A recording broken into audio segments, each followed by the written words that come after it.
আসসালামু আলাইকুম। আশা করি সবাই ভালো আছেন। তো আজকে এলাম মাছ মারবার জন্য। মানে বহুত দিন ধরে ধান টান গাড়লাম, ধান গাড়া শেষ, ধান লাগাইছি অনেক জায়গা।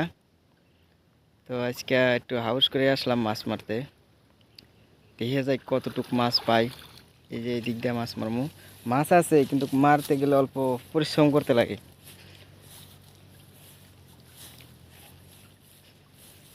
এই যে এই যে এই দিক দিয়ে দেখেন, দেখা যায় কতটুক মাছ পাই। লাস্টে আপনাদেরকে আপডেট দেবো, দেখবেন।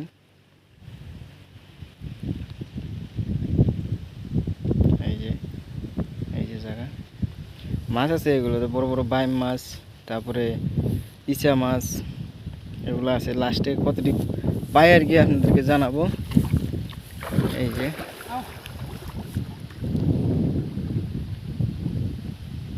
দেখছেন, তো আমাদের একজন এই যে নামলো মাছ মারার জন্য। এই যে দেখা যায় যে,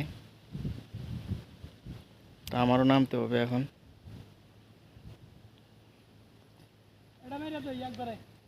দেও আজ গেতাইছি, দেখা যায় কইটা আমরা তুলি, দেখি কতটুকু মাছ ওঠে।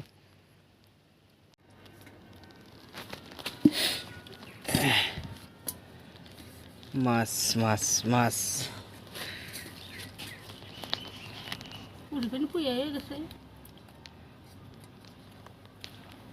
গেল গেল গেল গেল গেল। এই একটা হাফ, হাফ না তো এটা কুচিয়া, কুচিয়া।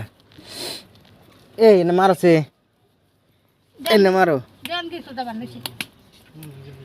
ওই যে একটা গেল মুস্তফা, মারো না।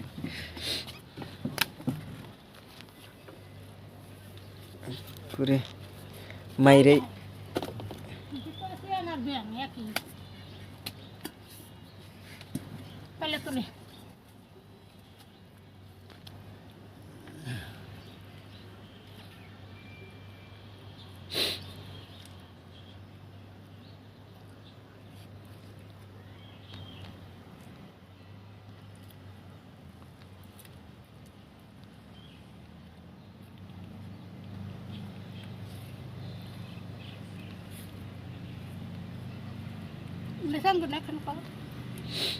চিংড়ি মুস্তফা খাবো।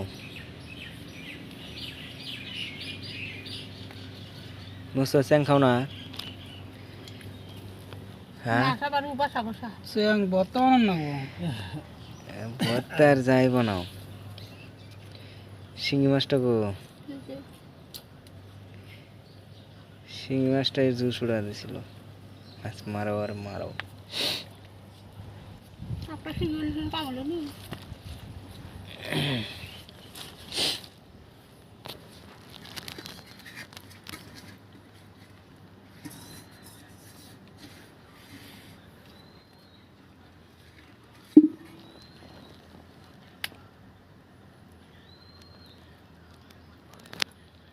খুদাই আতা বাতা না হয়েছে এবার বললি হয়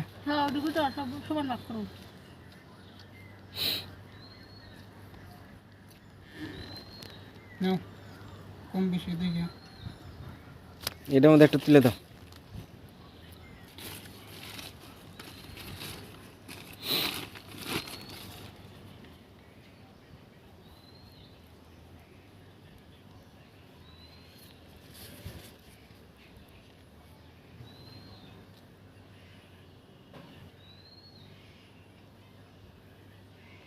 শিঙ্গিটা আর ট্যাংরা দুটো রাখা তো মোস্তফা খাবেনি।